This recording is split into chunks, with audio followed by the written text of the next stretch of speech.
Dios te salve María, llena eres de gracia, el Señor es contigo.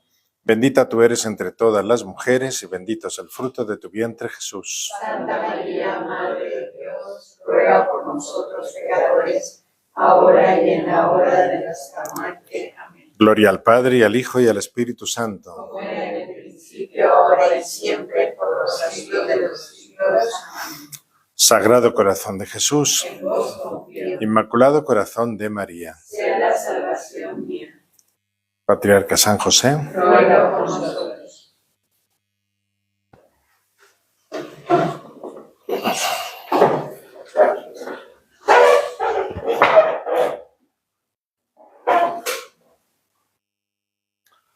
pues antes de que se me olvide, el próximo lunes es la fiesta del Señor de los Milagros, solemnidad para aquí, para el Perú, entonces vamos a tener vacaciones en honor al Señor de los Milagros. ¿Okay?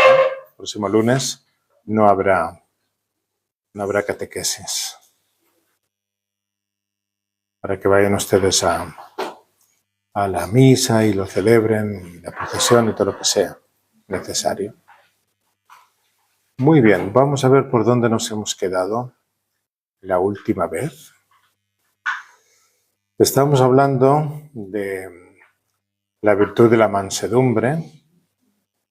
Habíamos visto algunas funciones que hay en la familia, tema de la autoridad. Era el punto 2126. ¿No? Estamos en el apartado del catecismo del cuarto mandamiento, que hace referencia ya a los deberes de los hijos, ¿no? Los hijos para con los padres, ¿no?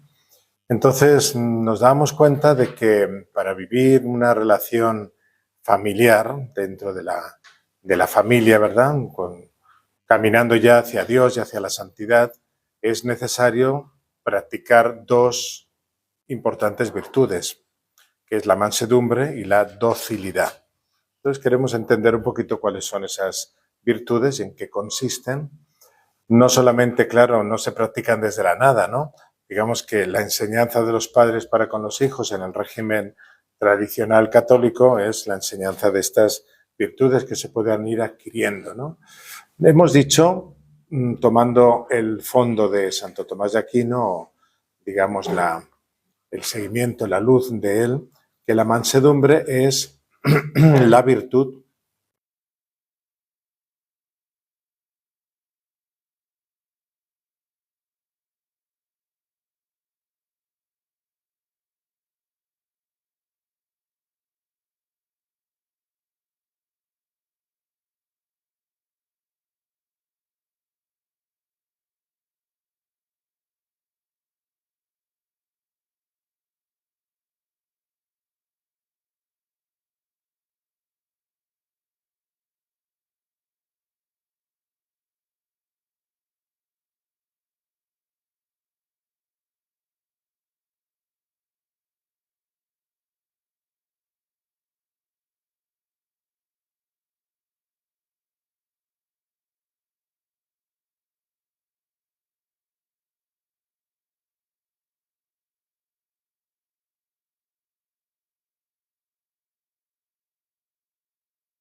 Entonces, como los dos caballos van caminando y se supone que tienen que guiar bien al carro, ¿no?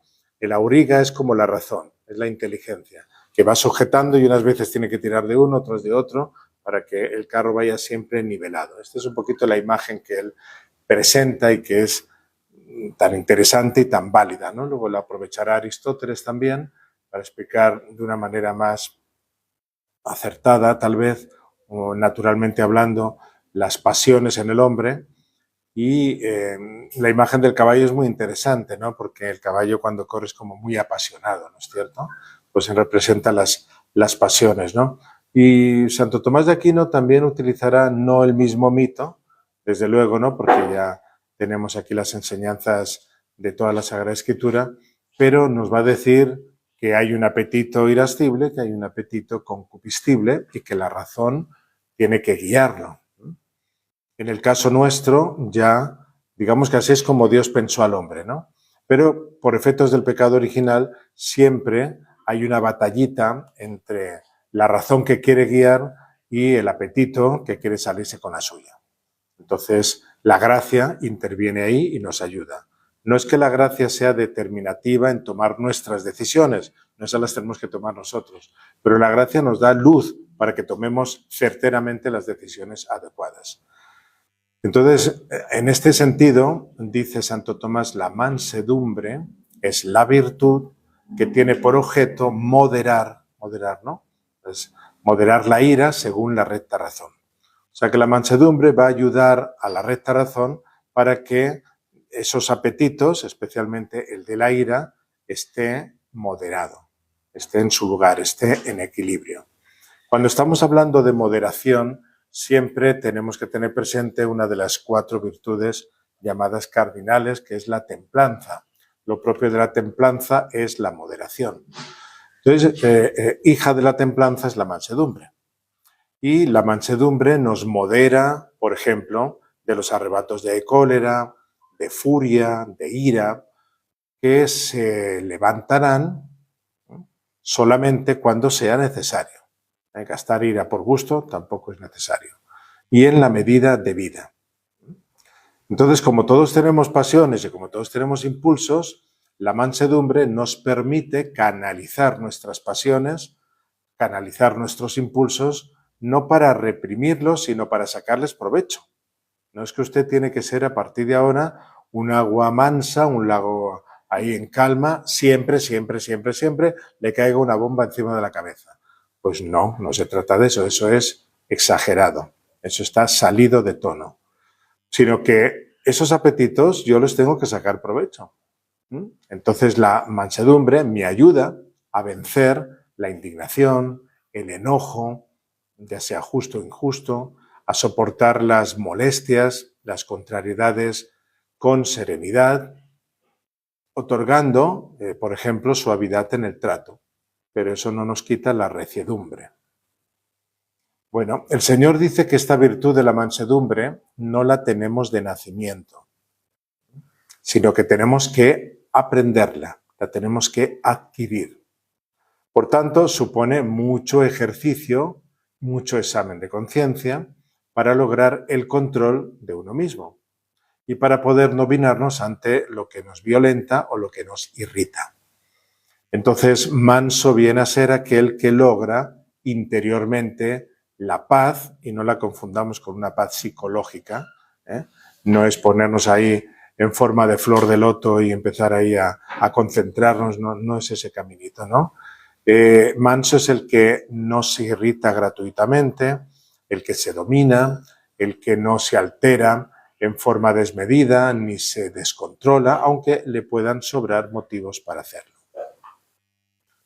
Bien, como ya hemos dicho, pues toda la antigüedad educó en estas virtudes, especialmente a los guerreros, que debían ser valientes, debían ser austeros, y tocaba dormir en el suelo, toca dormir en el suelo, tienen que ser leales, tienen que apuntar a una dimensión superior del hombre. Por eso en ellos se suele reflejar, ¿no? Por ejemplo, el sacramento de la confirmación. Tienes que ser soldado y apóstol de Cristo. De hecho, los paganos reconocían la importancia de inculcar este tipo de virtudes para mejorar y para elevar la naturaleza humana. Por ejemplo, Moisés no parece que fuera un hombre manso por naturaleza. De hecho, cuando se le presenta la ocasión es hasta violento con aquel soldado, con aquel pasaje, ¿no? que le hace huir, ¿no? Pero las escuelas militares de Egipto le habían enseñado a dominarse. Bueno, Aristóteles dice que la persona mansa es la que tiene virtud y se encuentra entre dos extremos igualmente viciosos. Un extremo sería el colérico y otro extremo sería el impasible. ¿Qué entiende Aristóteles por colérico? Pues aquel que se enoja por todo y no sabe ni puede medir sus acciones o sus palabras debido a que en él hay como una especie de desorden y desborde cuando, por ejemplo, su alma queda ofendida. Bueno, eso sería el colérico, ¿no? Se enoja por todo y no sabe medir, o sea, no es moderado, no es templado, ¿verdad? No sabe medir sus acciones, se desmesura, sus palabras pues incitan más bien al desorden y se nota que su alma está desbordada. Eso sería el colérico. Y el impasible, según Aristóteles, es el que es incapaz de padecer ni bien ni mal. O podríamos decir el que todo le da igual. Todo le da igual. Habíamos citado un pasaje de la Ética Nicómaco, que es un librito muy interesante que escribe Aristóteles, donde él decía, cualquiera puede enojarse.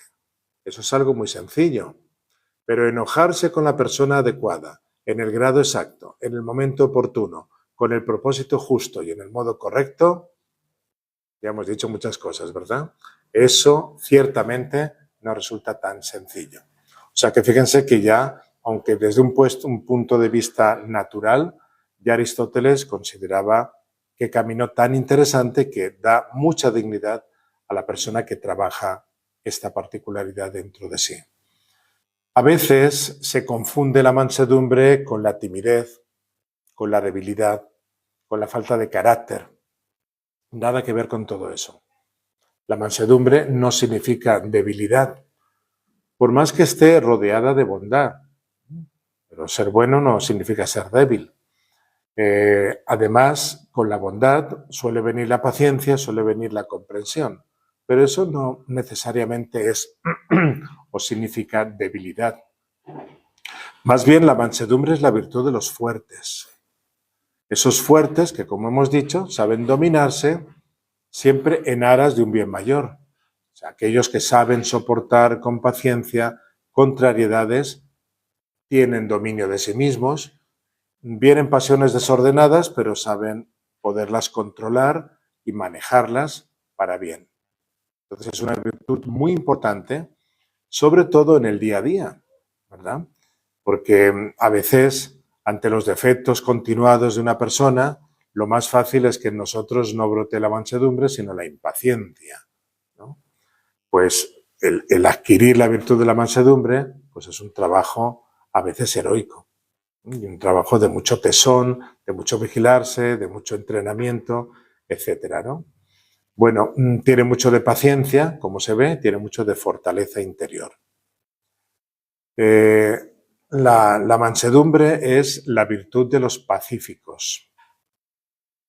La virtud de los pacíficos. O sea, son valientes sin necesidad de ser violentos. Son fuertes sin necesidad de ser duros. Los pacíficos son contrarios a la violencia innecesaria. Son contrarios a las guerras injustas. Son contrarios a una agresividad como sistema de comunicación que lleve consigo también la brutalidad y la crueldad. Pero no son cobardes, ¿eh? No son cobardes. Es una fuerza como apacible, una fuerza como serena, de los que van a lograr dominar su temperamento, modelar el carácter y reaccionar cuando sea estrictamente necesario. La virtud de la mansedumbre, entonces, ya vemos que tiene que alcanzar un término medio, ¿verdad? Nos decía Aristóteles entre el colérico y el impasible, ¿no? Pues aquí se acepta lo que decía Santo Tomás, virtus in medio, en el término medio, justo término medio.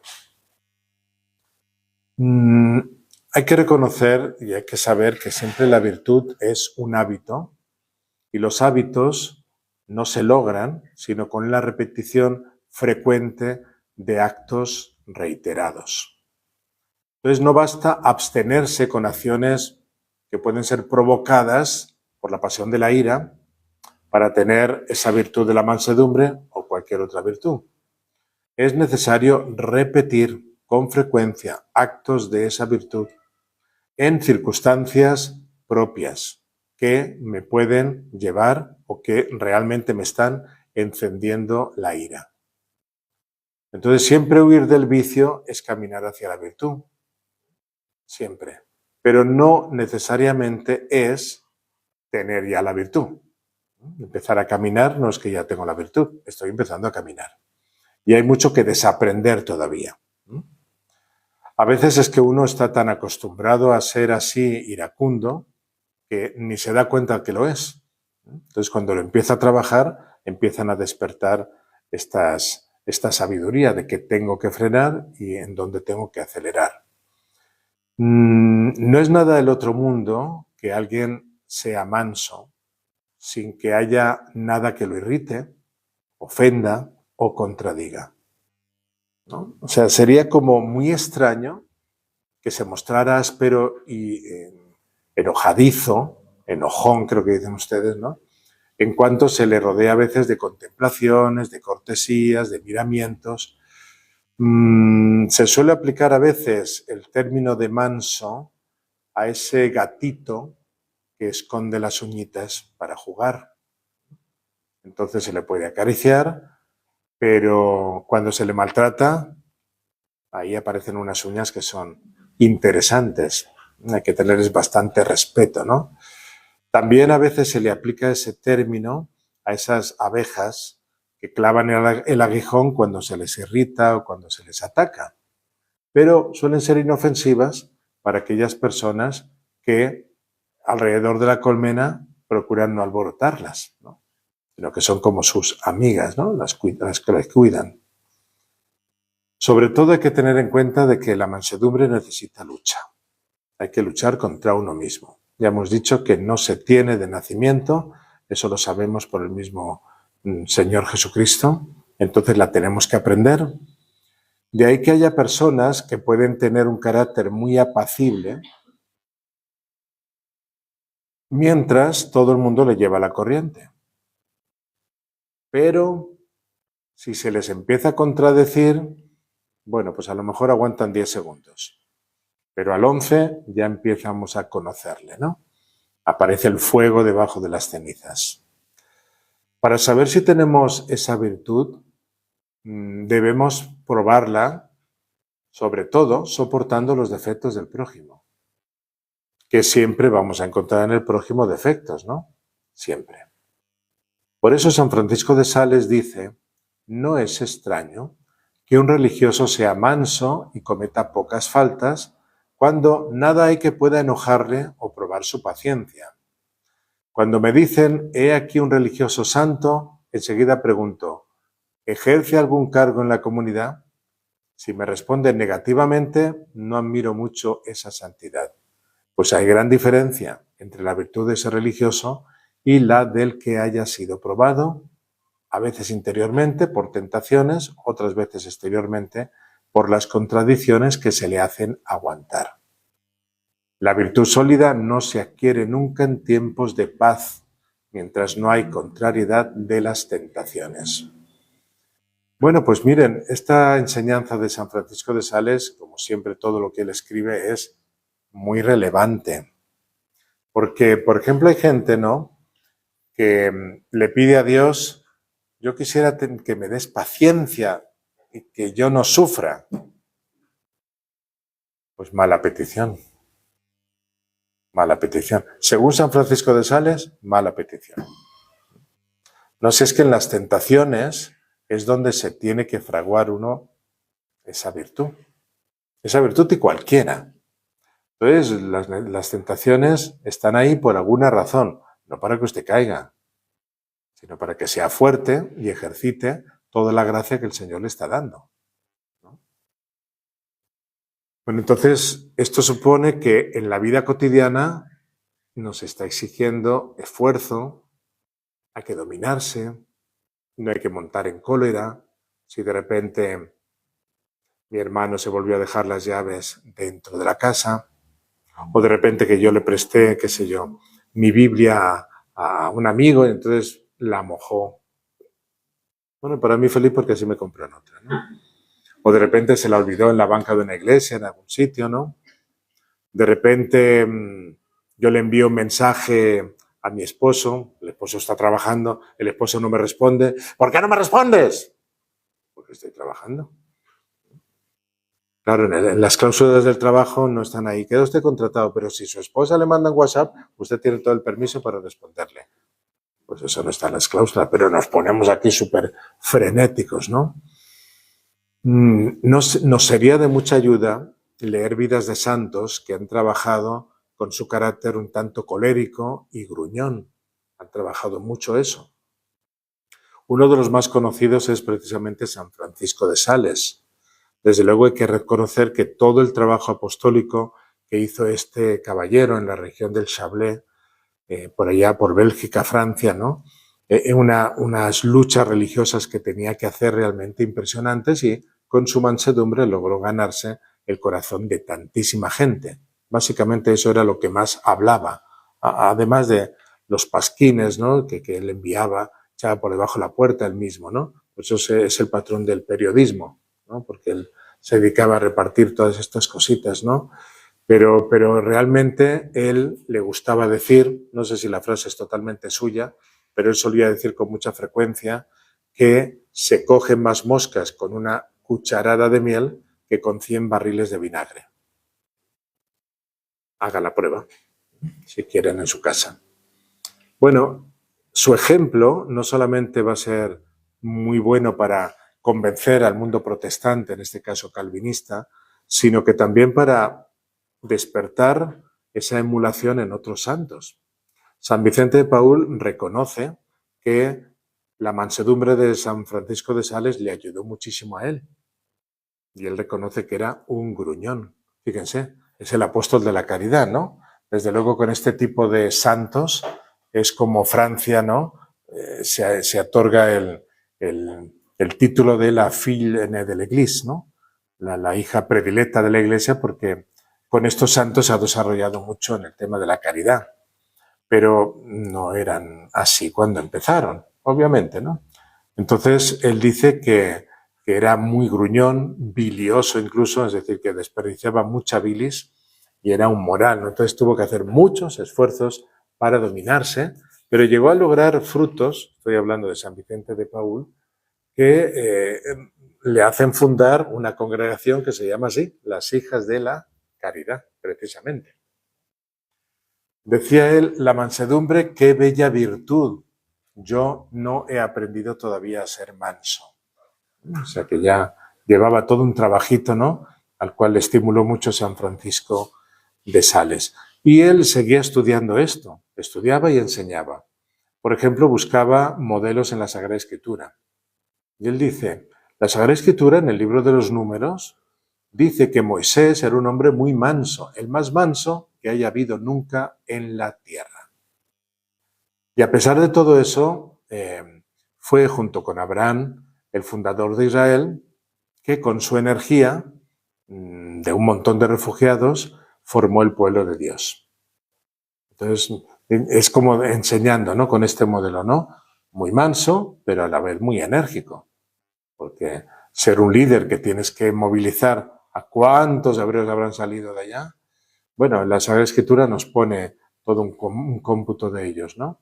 Pues no es nada sencillo. Y sin embargo, sí es posible. Únicamente, dice San Vicente Paúl, el Hijo de Dios se atreve a asumir ese ejemplo de mansedumbre, comparando con Moisés, del cual él hace una enseñanza y quiere ser imitado. Aprended de mí que soy manso y humilde de corazón. Eso es una frasecita que siempre está muy relacionada con la devoción al corazón de Jesús, Mateo 11, 29. Pero dice San Vicente Paúl, resulta que los hombres somos unos alumnos muy malos. Nos gusta practicar el orgullo, nos gusta practicar la agresividad, nos gusta practicar la violencia. Eso es el lote diario de los individuos y de las sociedades. Harían falta siglos de enseñanza del Evangelio y ejemplos más brillantes que el del sol del mediodía, para repetir una y otra vez a los hombres: bienaventurados los mansos, porque ellos poseerán la tierra. Y empieza a decir aquí unas cuantas enseñanzas tomadas de la historia de la Iglesia, ¿no? La historia ha conservado imágenes espectaculares, por ejemplo, un San Ambrosio prohibiendo al emperador Teodosio la entrada en la iglesia de Milán mientras no hiciera penitencia de los asesinatos de Tesalónica. Hemos perdido un poquito este temple, ¿eh? Hemos perdido un poquito este temple, ¿eh? Un San León Magno deteniendo a Atila a las puertas de Roma, con su mansedumbre. Un San Francisco de Asís convirtiendo al lobo de Gubbio en manso, ¿no? Y recibiéndolo así. Pero, dice él, estos ejemplos brillan como cometas fugitivos en la noche de la historia. Una circunstancia un poquito pintoresca pone de relieve cómo él se esforzaba, se vencía, se dominaba y practicaba la virtud de la mansedumbre. Resulta que uno de esos hospitales donde estaban sirviendo las hijas de la caridad estaba ahí también San Vicente, y una madre pues llegó muy furiosa, como a veces os ponéis las madres, porque a su hijo no le habían obtenido un beneficio que ella quería, que ella codiciaba, ¿no? Entonces montó ahí el griterío contra San Vicente, Monseñor Vicente, le llamaba él entonces Monseñor como de sacerdote, ¿no? Y en ese ataque de ira cogió un taburete, se lo tiró a la cabeza y acertó. Le dio en la cabeza al pobre santo. Pero el santo lo único que respondió fue esto: vea usted, hermano, comentándole a alguien que le acompañaba, hasta qué extremo puede llegar el amor de una madre. Así son los santos. Tomen nota, porque no para aprender a tirar taburetes, sino para responder a veces ante las injusticias que nos hacen a nosotros, ¿no? Que seguramente no es que nos tiren un taburete a la cabeza. Luego, escribiendo al vicario general de Bayona, el señor Avelí, muy inclinado a usar penitas contra los religiosos que caían una y otra vez, ¿no?, o desobedecían o lo que fuera, San Vicente le dice: en lugar de ponerle tanto castigo, use la mansedumbre. Y de esa manera hágale ver la contrariedad del mismo Dios si no usa la mansedumbre. Y tenemos estas frasecitas de él. En otro tiempo, Dios armó la tierra y el cielo contra el hombre. ¿Y qué es lo que consiguió? ¿No fue menester que al final se rebajase y se humillase ante el hombre para hacerle aceptar el dulce yugo de su dirección y de su reinado? Esta reflexión le hacía. Somos duros de corazón, ¿eh? Bueno, como comprenderán, esta virtud no solamente que se empezó a practicar hasta el siglo XVII. En el siglo XXI también está de actualidad. A ver si la ponemos un poquito de moda. Entonces, en nuestros días hay que aprenderla y practicarla. Evidentemente, el gran ejemplo siempre es nuestro Señor. Y tenemos que entender que esta virtud es dominio de los propios instintos. La furia, la ira, que todos tenemos un poquito o un muchito. Entonces hay que aprender a dominar los propios instintos. También positivamente podríamos decir que es la virtud que nos enseña a tener la capacidad de usar la energía de la propia irascibilidad, relacionándolo, por ejemplo, con la firmeza, inclusive con el justo rechazo de muchas injusticias.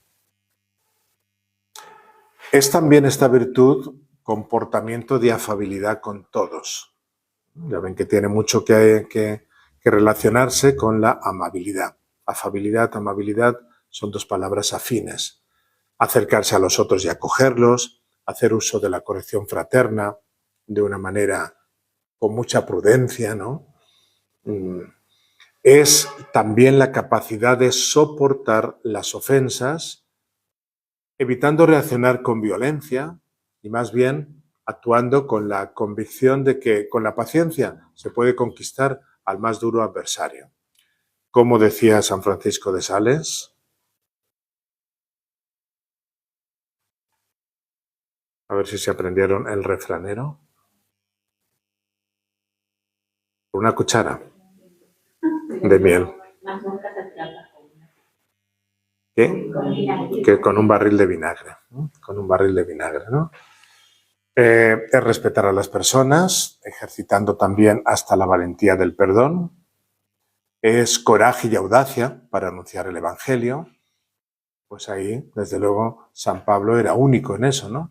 Porque él iba con todo el amor, por ejemplo, a los judíos a presentarles el Evangelio y a veces era lapidado, nada más y nada menos, ¿no? Pero él se levantaba y lo máximo que hacía era sacudía el polvo de sus sandalias, entonces iba a los gentiles. Es aceptar la lógica de la no violencia en este sentido evangélico, ¿no? Ese pacifismo que no destruye nada y tiene la capacidad de luchar por el bien con mayúscula, le vamos a poner la justicia. Incluso, si es preciso, entregar la vida. Bueno, de eso tenemos ejemplos los mártires, hasta de niños de 12 y 14 años, ¿verdad? De todos modos, para ser mansos, dulces y pacientes con todos, es necesario siempre la mansedumbre del corazón y unir siempre la mansedumbre con la prudencia. Debemos pensar un poquito en adquirir esta mansedumbre y la escuela principal es la familia. Ahí es donde tenemos que practicarla y enseñarla, a veces con palabras y la mayoría de las veces con el ejemplo. Porque ya nos dijo el Señor que aprendiéramos de Él y Él se presentó de esa manera, ¿no? Como cordero llevado al matadero, porque aunque tuvo que soportar tremenda injusticia, el bien que traía eso era enorme para toda la humanidad. También Él nos dijo, una de las bienaventuranzas, bienaventurados los mansos, porque ellos heredarán la tierra. Vamos a recordar que estas palabritas del Padre Rollo Marín. Con sus apóstoles, nuestro Señor sufre sus 1000 impertinencias, su ignorancia, su egoísmo, su incomprensión. Les instruye gradualmente, sin exigirles demasiado pronto, una perfección superior a las fuerzas, a sus fuerzas. Les defiende de las acusaciones de los fariseos, pero les reprende cuando tratan de apartarle a los niños o cuando piden fuego del cielo para castigar a un pueblo. Reprende a Pedro su ira en el huerto, pero le perdona fácilmente su triple negación que le hace reparar con 3 manifestaciones de amor. Le aconseja la mansedumbre para con todos, perdonar hasta 70 veces 7, es decir, siempre. Ser sencillos como palomas, corderos en medio de lobos, devolver bien por mal, ofrecer la otra mejilla a quien les hiera en una de ellas, dar su capa y su túnica antes que andar con pleitos y rogar por los mismos que les persiguen y maldicen. Con las turbas les habla con dulzura y serenidad. No apaga la mecha que todavía humea, ni quiebra del todo la caña ya cascada. Ofrece a todos el perdón y la paz. Multiplica las parábolas de la misericordia. Bendice y acaricia a los niños. Abre su corazón de par en par para que encuentren en él alivio y reposo todos los que sufren, oprimidos por las tribulaciones de la vida. Y con los pecadores extrema hasta lo increíble su dulzura y mansedumbre. Perdona en el acto a la Magdalena, a la adúltera, a Zaqueo, a Mateo el publicano. A fuerza de bondad y delicadeza convierte a la samaritana. Como buen pastor va en busca de la oveja extraviada y se la pone gozoso sobre los hombros y hace al hijo pródigo una acogida tan cordial que levanta la envidia de su hermano. No ha venido a llamar a los justos, sino a los pecadores a penitencia. Ofrece el perdón al mismo Judas, a quien trata con el dulce nombre de amigo, perdona al buen ladrón y muere en lo alto de la cruz perdonando y excusando a sus verdugos. Pues tenemos mucho que aprender. Esta era una de las virtudes. Y ahora tenemos que ver la otra, que es la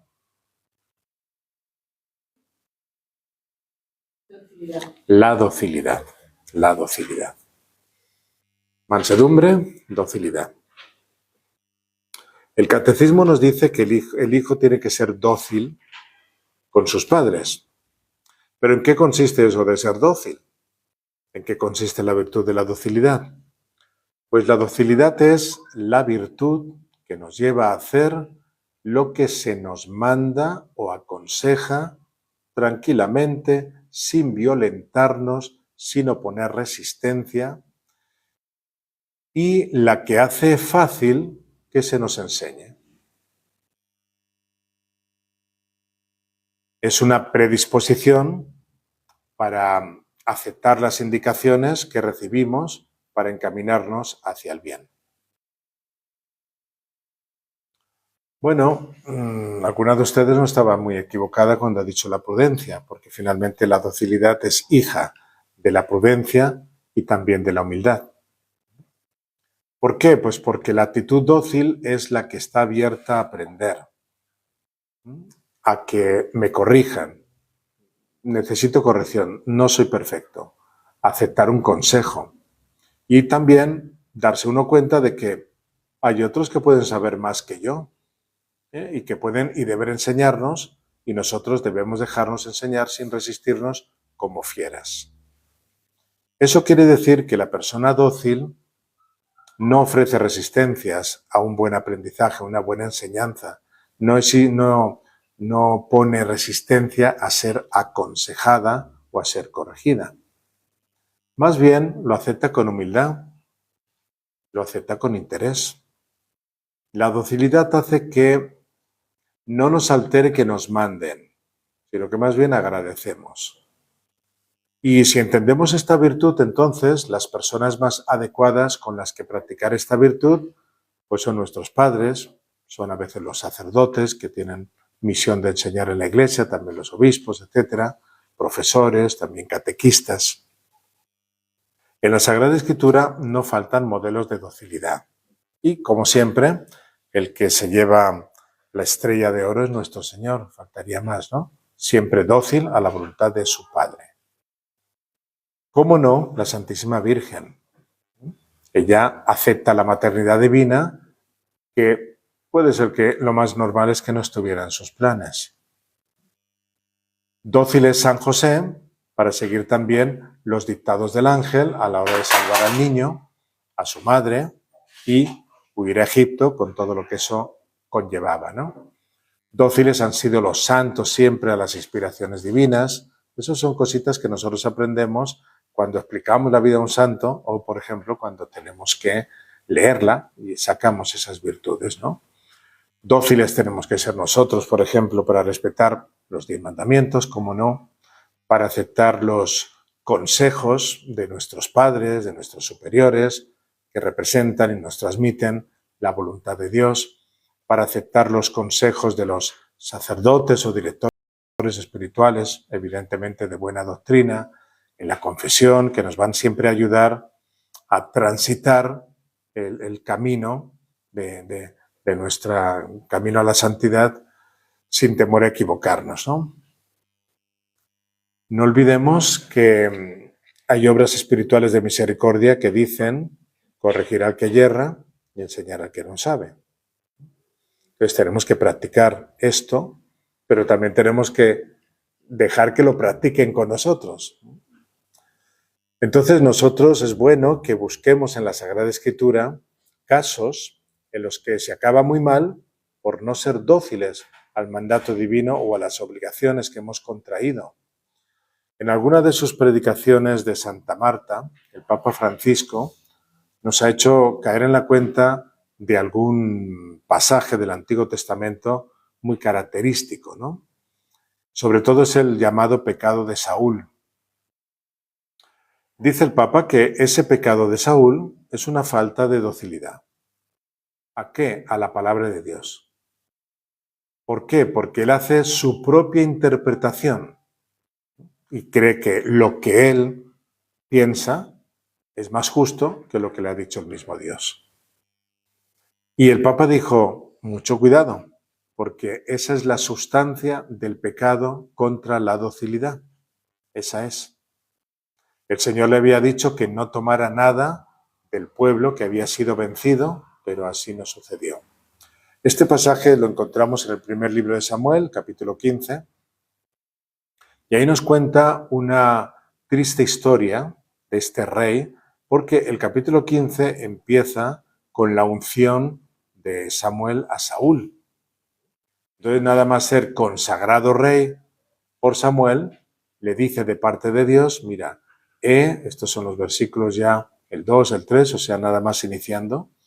He decidido, dice Dios, y quiero que tú lo hagas, Saúl, he decidido castigar a Amalek, los famosos amalecitas, Amalek, por lo que ha hecho a Israel. Y quiero que le cortes el camino cuando vaya hacia Egipto. Entonces ahora vete, lo castigas a Amalek y lo consagras al anatema, con todo lo que posee. O sea, tenía que arrasarlo completamente todo. No tengas compasión de él, mata hombres y mujeres, niños y lactantes, bueyes y ovejas, camellos y asnos. Esta es la sentencia de Dios. Un poquito más adelante, ya estamos en el versículo 8, nos cuenta el texto. Capturó vivo a Agag, rey de los amalecitas, y pasó a todo el pueblo a filo de espada en cumplimiento del anatema. Pero, aquí está el versículo 9, pero Saúl y la tropa perdonaron a Agag, de lo más escondido del ganado, mayor y menor, las reses cebadas y los corderos y todo lo bueno. No quisieron consagrarlo al anatema, solo consagraron al anatema toda la hacienda vil y sin valor. ¿Qué es lo que nos dice el siguiente versículo? Que Yahvé se arrepintió de haber ungido rey a Saúl. Porque se ha apartado de mí y no ha ejecutado mis órdenes. No ha sido dócil. Samuel es el encargado de echárselo en cara a Saúl. Y va a su encuentro, Saúl piensa que lo va a felicitar, ¿no? Entonces le echa en cara y Saúl le dice, no, estás entendiendo mal. Nosotros hemos guardado todas estas reses porque queremos hacer un sacrificio en honor a Yahvé. Pero eso es hacer las cosas a mi manera, no hacer las cosas como Dios me lo había mandado. Entonces es interpretar, estaba diciendo el Papa, ¿no? Interpretar la voluntad de Dios, ¿no? Va a ser Samuel, nos va a decir el Papa Francisco, el que nos recuerda que los holocaustos y los sacrificios el Señor le gusta, pero prefiere la obediencia a su voz. Entonces dice, aquí está marcando una jerarquía de valores. Es más importante tener un corazón dócil y obedecer que hacer sacrificios, ayunos y penitencias. Porque claro, cuando tú estás con la voluntad de Dios, sabes que eso viene de Dios y eso le gusta a Dios. Pero tus penitencias, las que tú te montas, las que tú te armas, son tuyas. ¿Le gustará eso al Señor? Bueno, el Papa Francisco añade aquí algo muy interesante. El pecado de la falta de docilidad radica precisamente en ese preferir lo que yo pienso y no lo que el Señor me manda, que tal vez no entiendo. Cuando uno se rebela contra la voluntad del Señor, no se es dócil. Es como si fuera un pecado de adivinación, como si, aun diciendo que crees en Dios, fueras el adivino para que te lea las manos, por si acaso. El no obedecer al Señor, la falta de docilidad, es como una adivinación, repitió el Papa. Y voy a leer un parrafito que no tiene ningún desperdicio del propio Papa. Cuando te obstinas ante la voluntad del Señor, eres un idólatra, porque prefieres lo que tú piensas, ese ídolo, a la voluntad del Señor. Ya a Saúl esa desobediencia le costó el reino. Por cuanto rechazaste la palabra del Señor, el Señor te rechazó como rey. Esto debe hacernos pensar un poco en nuestra docilidad. Muchas veces nosotros preferimos nuestras interpretaciones del Evangelio o de la palabra del Señor al Evangelio y a la palabra del Señor. Por ejemplo, cuando caemos en las casuísticas morales. Esta no es la voluntad del Señor. La voluntad del Señor es clara. Él la hace ver con los mandamientos en la Biblia y te la hace ver con el Espíritu Santo dentro de tu corazón. Pero cuando yo soy obstinado y transformo la palabra del Señor en ideología, soy un idólatra, no soy dócil. La docilidad, la obediencia, eso es lo que hay que practicar. Bueno, sabias palabras. Es fácil constatar que en todos los ámbitos de la vida, y mucho más para crecer en la vida espiritual y crecer en santidad, sin la docilidad es imposible que demos ni tan siquiera un pasito adelante en orden a nuestra santificación y a nuestra mejora personal. De hecho, la revolución anticristiana ha impuesto el vicio opuesto a la docilidad, que se llama rebeldía. Se parece esta actitud, digamos, a una especie de vasija llena que no tiene más sabiduría e instrucción que recibir de nada ni de nadie. Yo ya lo sé todo. La Sagrada Escritura tiene su manera de describirlo. Vamos a buscarlo, que se me están durmiendo ustedes. Vamos a buscar Proverbios 13:1.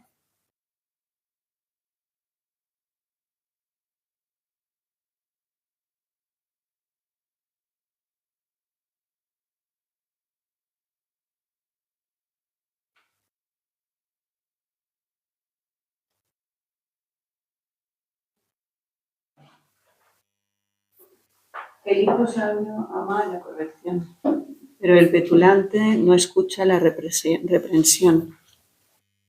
Petulante, rebelde, arrogante, ¿no? Serían palabras semejantes, ¿no? El hijo sabio atiende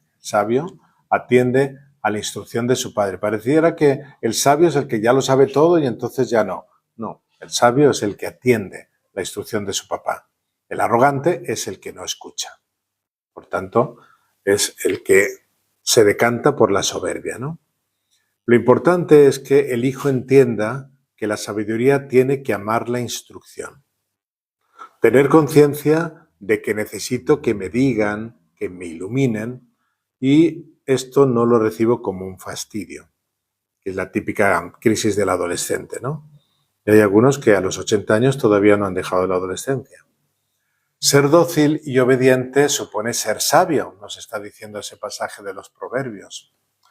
Entonces el hijo arrogante lo entiende como si fuera un fastidio y entiende que la corrección viene de la enemistad, me tiene manía, me odia, no, bueno, lo que sea, ¿no? O cuanto menos la rechaza como si así fuera. Vamos a pasar ahora al punto 2217 del Catecismo, que es un punto que tiene dos grandes párrafos. Como siempre empezamos leyéndolo y luego vamos a subrayar alguna cosita de este punto. 2217. Dice así. Mientras vive en el domicilio de sus padres, el hijo debe obedecer a todo lo que éstos dispongan para su bien o el de la familia. Hijos, obedeced en todo a vuestros padres, porque esto es grato a Dios en el Señor, dice San Pablo en Colosenses 3:20. Los niños deben obedecer también las prescripciones razonables de sus educadores y de todos aquellos a quienes sus padres los han confiado. Pero si el niño está persuadido en conciencia de que es moralmente mal obedecer esa orden, no debe seguirla. Cuando se hacen mayores, los hijos deben seguir respetando a sus padres. Deben prevenir sus deseos, solicitar dócilmente sus consejos y aceptar sus amonestaciones justificadas. La obediencia a los padres cesa con la emancipación de los hijos, pero no el respeto que les es debido, el cual permanece para siempre. Este, en efecto, tiene su raíz en el temor de Dios, uno de los dones del Espíritu Santo. Hasta aquí el punto 2217. Bueno, entonces podemos empezar a distinguir, ¿no? Mientras vive en el domicilio de sus padres, esto es lo primero que va aquí diciendo como cosas concretas el catecismo. Pues sabiendo que no es lo mismo la forma de vivir obediencia del hijo que vive en casa con sus padres o la del hijo del que se me ha emancipado, sabiendo esto, pues aquí el catecismo se refiere a los hijos que viven con sus padres, por lo menos en este primer momento. Por eso se habla de una obediencia con una expresión, podríamos decir, completa, redonda, ¿no? Debe obedecer a todo lo que éstos dispongan para su bien, sin protestas. Cuidado porque dice obedecer en todo. Porque a veces la obediencia la queremos reducir a una obediencia como parcial. Vamos a hacer una especie de consenso en qué voy a obedecer y en qué cosas voy a ceder. Bueno, ¿sabes qué? Mira, si estudio hasta las 10, me dejas que salga mañana hasta las 2 de la madrugada. Es como vivimos haciendo pactos o transacciones, ¿no? Si hago esto, yo tengo derecho a lo otro. Pero eso no deja de ser una especie de egoísmo consensuado, ¿no? Donde finalmente yo me quiero salir con la mía. ¿Y en eso hay mucha obediencia? Pues no parece. Desde luego que eso no es parte del concepto religioso de obediencia. También está la otra obediencia a regañadientes. O sea, la anterior vendría a ser obediencia consensuada o en forma de pacto, que no es mucha obediencia. No es demasiado virtuoso. Por eso no te van a canonizar. También está la obediencia a regañadientes. Es decir, obedezco porque no me queda más remedio. Además, hago que conste mi rabia y mi disconformidad. Que se note que estoy obedeciendo, pero... Entonces eso es una obediencia que parece más de siervo que de hijo. Vaya, que solamente falta armar una especie de sindicatos, ¿no? De hijos que quieren protestar y se quejan. ¿Eso sería obediencia cristiana? Pues tampoco parece que lo sea. O sea que la obediencia no solamente consiste en hacer la materialidad de hacer lo que me han dicho, sino también observar el espíritu con el que yo obedezco. Es un espíritu como de voto de confianza, digamos, ¿no? Lo cual implica una obediencia pronta, ¿no? La prontitud. Eso es muy típico también en los hogares, ¿no? ¿Cuántas veces te tengo que decir que arregles tu cuarto? Vamos a ver si a la 10ª, entonces ya. Ya voy, mamá, ya voy. Pero no grites, mamá, no te enfades, no te molestes, que luego te sube la tensión. Pues eso son típicas escenas, digo yo. También hay que tener en cuenta que, aunque la obediencia sea imperfecta, puede estar creciendo uno en ella. Vamos a ver aquella parabolita que el Señor presenta en el Evangelio de San Mateo, capítulo 21, del 28 al 31. Mateo 21, del 28 al 31.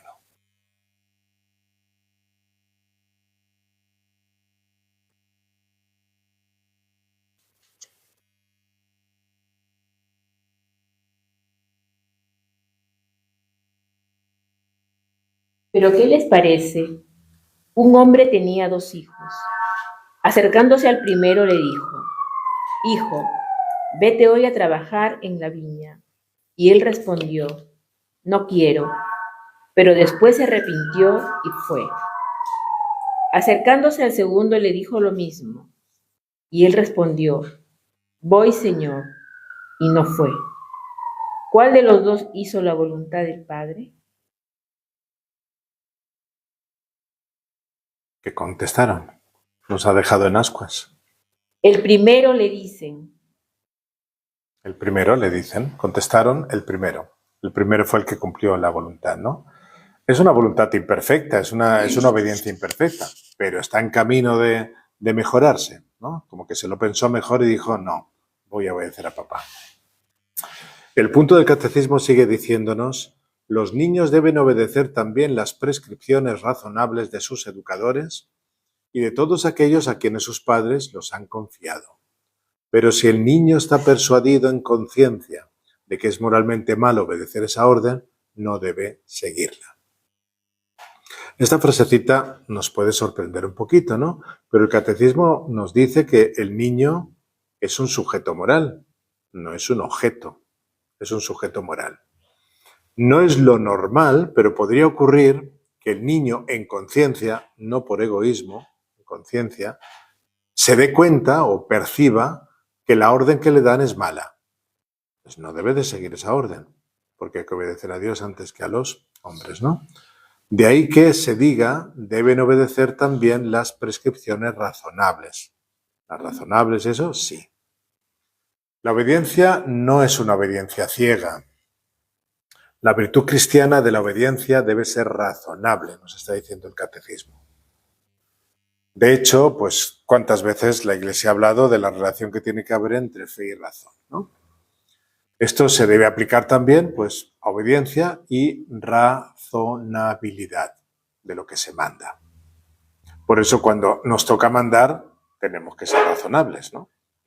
Mandar pensando las cosas 3 veces. Bueno, estamos siendo testigos de que hay muchas familias desestructuradas donde se le piden barbaridades a veces a un niño, incluso se abusa de ellos. Ese es uno de los mayores escándalos, abusando de la autoridad moral que, por ejemplo, puede tener un papá o un abuelito y el padre está mandando hacer cosas malas al hijo. Aquí habría que aplicar ese principio de que hay que obedecer a Dios antes que a los hombres. El niño podía negarse con todo su derecho. Claro, es que a veces se suele decir, bueno, es que como los niños son niños y lo que tienen que hacer es obedecer y callar, no. El catecismo dice, son sujeto moral, no son objetos sujetos a nuestro capricho. Creo que la diferencia se entiende. Claro que hay que ser prudentes, insistimos en esto, en la aplicación de este principio. A ellos también se les puede plantear un problema de conciencia. Que el padre le pida algo al niño que vaya, por ejemplo, contra su mamá, que en muchos casos también en este estilo, ¿no? Por eso es tan importante que el papá y la mamá estén bien aunados, porque si no, a veces se generan peleas y rupturas en la mente del niño que debería aprender a obedecer porque sus papás son razonables y más o menos piensan igual. La obediencia, insiste el catecismo, debe ser razonable. No en el sentido de convencer, ¿no? No en ese sentido. Convencer a alguien pues para que me obedezca, porque eso podría ser manipulación también, en según qué casos. O sea, puede ser que no estés de acuerdo, pero lo que yo te estoy mandando es razonable. Pero puede ser que haya cosas que ni el hijo esté de acuerdo, ni sea razonable lo que el papá le está mandando. Entonces es entonces cuando el hijo se le está creando un problema de conciencia. Santo Tomás afirma que hay 2 casos de falsa obediencia, o de obediencia, si quieren, ilícita, o sea, en la cual no se debe obedecer. ¿El primero cuál es? Pues el primero se da justamente cuando el mandato del superior contradice claramente un mandato de orden superior, evidentemente de Dios. Ese sería el caso de una autoridad que obliga a cometer pecado. Pues no estoy obligado a obedecer cometiendo un pecado. Entonces, volveríamos a Hechos 5:29. Hay que obedecer a Dios antes que a los hombres. Ese sería el primer caso que se ve como muy diáfano, muy claro, ¿no? ¿Cuál es el segundo caso que propone Santo Tomás de Aquino? Pues se da cuando el superior ordena algo claramente fuera de su competencia.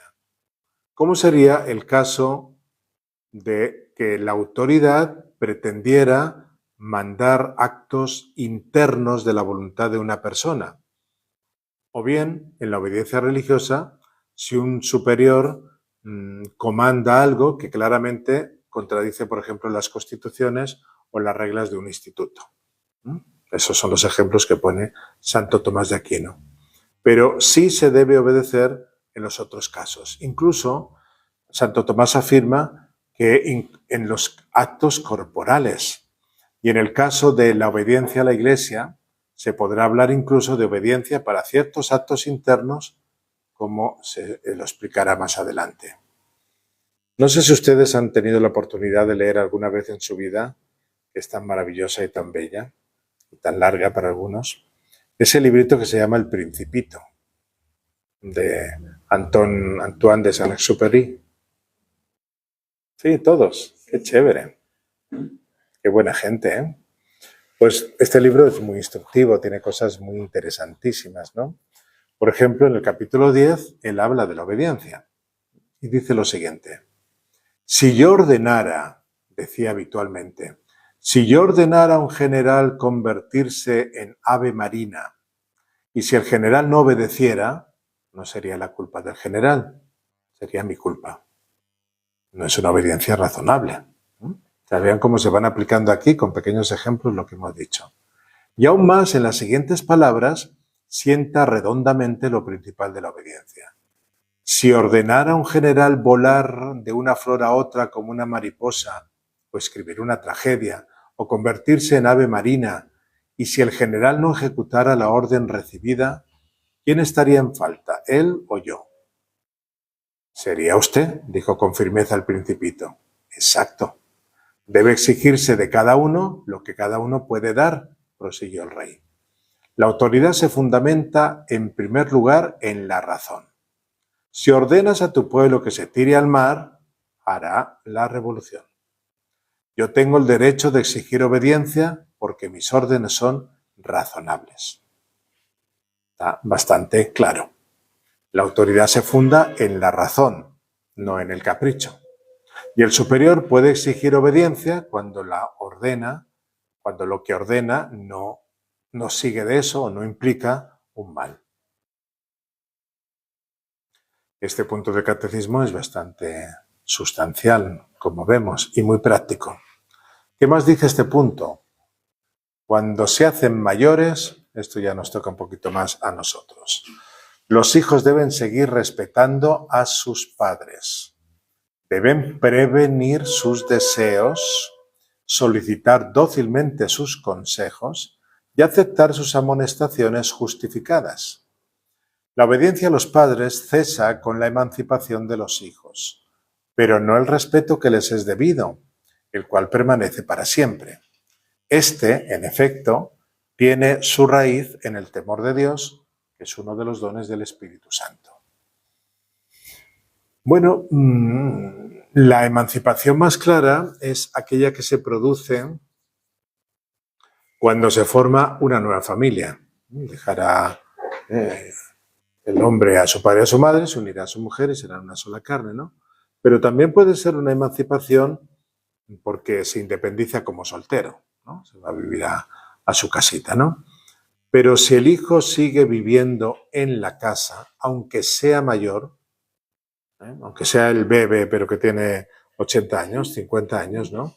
El sentido de obediencia que ha de tener tendrá que ser mayor que el hijo que se ha emancipado, evidentemente. Entonces parece que en esto de la obediencia hay grados. El primer grado, pues, es el del hijo menor que está viviendo en la casa. Ese sería el primer grado. El hijo menor que vive en la casa. El siguiente grado, el segundo, es el hijo que sigue viviendo en casa, pero ya es mayor de edad. El trato es diferente, pero igualito tiene que guardar obediencia. Y el siguiente grado es el del hijo que es mayor de edad, se ha emancipado y vive él solo. Y el cuarto grado es el hijo que es mayor de edad y se ha casado. Entonces, en este punto se distingue entre obediencia en el sentido estricto, en cuanto al hijo que vive en la casa y que está sometido a los padres, mientras que dice, cuando se ha emancipado, ya no existe el sentido de la obediencia, pero sí se habla del sentido del respeto debido a los padres. O sea, cuando estamos bajo techo, obediencia. Cuando nos hemos emancipado por alguna de las razones legítimas, entonces respeto. Eso es lo que habla el catecismo. Claro, ahora tendríamos que pensar, ¿y qué significa eso de respeto debido a los padres? Aquí el catecismo dice, deben prevenir sus deseos. Interesante. Has estado viviendo con tus papás, ahora ya tienes cierta edad, te has emancipado, pero se supone que has aprendido algo de vivir con tus papás. Entonces, estás atento a sus necesidades. Y no solamente a cuando me llaman por teléfono y me piden algo, sino que yo estoy previniendo sus deseos. Se están quedando solos, necesitan compañía, a lo mejor necesitan ayuda en casa, prevenir deseos. O sea que hay que tener algo de cabeza para pensar en los papás. Bueno, eso lo tiene que hacer, ante todo, el hijo que se ha independizado. También solicitar dócilmente sus consejos. Es decir, que el hijo, aunque se haya independizado, también tiene que pedir consejos a los papás. Y está claro que tendrá que ser con discreción. Una persona casada no puede estar consultando con sus papás pues cosas relacionadas, por ejemplo, pues quizá a la intimidad del matrimonio. Para eso están asesores matrimoniales o incluso los directores espirituales. Pero hay que tener en cuenta que un consejo no es un mandato. Un consejo es un consejo. Los abuelos no van a estar mandando el cómo tienen que educar a los nietos, pero sí que habrá que tener en cuenta sus consejos. Y también dice el catecismo, aceptar sus amonestaciones justificadas. Aceptar sus amonestaciones justificadas. Si los abuelos hacen una reprensión, hay que tener la capacidad, aunque no se les deba obediencia estricta, tengo que tener una capacidad de aceptar esa amonestación justificada que me están haciendo mis padres, aunque sean mayores. Claro que por parte de los padres o de los abuelos tendrán que usar mucho de la prudencia, de no hacer represiones y amonestaciones por cualquier cosa. Es, digamos, una forma de vivir la relación paterno-filial. Dios no se ha quitado a nuestros padres por el hecho de que nos hayamos independizado. Ellos siguen ejerciendo su paternidad. Ellos siguen ejerciendo su maternidad en el caso de la mujer, aunque sea de otra manera. Este punto termina diciendo el respeto que le es debido, el cual permanece para siempre. Este, en efecto, tiene su raíz en el temor de Dios, que es uno de los dones del Espíritu Santo. Claro, aquí la palabrita temor está utilizada en sentido teológico. El santo temor de Dios es la conciencia de que yo no camino solo, yo necesito ayuda. Es temor de apartarme de la voluntad de Dios. Temor de ¿a dónde voy a ir yo si no me dejo iluminar por la sabiduría de Dios? Temor de que yo me aparte de Dios, ese temor. Por supuesto que el respeto a los padres siempre está basado en el santo temor de Dios. Que Dios me quiere humilde, eso siempre es así. Dios me quiere humilde. Dios quiere que yo me deje ayudar y Dios quiere que yo me deje iluminar. Fíjense que es una cosa curiosa que cuando estudiamos a veces las herejías que se han dado en la Iglesia, casi lo primerito que hacen los herejes es no acatar la autoridad del Papa. No me dejo ayudar. Mi doctrina es la que vale, mi interpretación de la Escritura es la que vale. Lo que usted me venga a decir, guárdeselo usted para sus cosas. A veces se achaca, ¿no?, de que el Papa es un pecador y tiene muchas riquezas y bla, bla, bla, bla, bla. Bueno, pues puede ser que lo sea, ¿no? No voy a estar yo ahí haciendo su examen de conciencia, ¿no? Pero que yo le debo respeto, sin duda alguna. Porque es una autoridad que ha puesto ahí ¿quién? Nada más y nada menos. Y además sabemos que él tiene la asistencia del Espíritu Santo. Yo no sé si la tengo. No está eso tan claro. Eso no está tan claro. Muy bien, yo creo que salen ustedes más obedientes de esta clase, por lo menos con muchas más ganas, ¿no? Continuaremos, no el próximo día, porque es el Señor de los Milagros, y ustedes van a ser obedientes y no van a venir. Y entonces ya pasaremos a noviembre, que será el día 4, creo que es, el primer lunes de noviembre, ¿verdad? 4. Muy bien.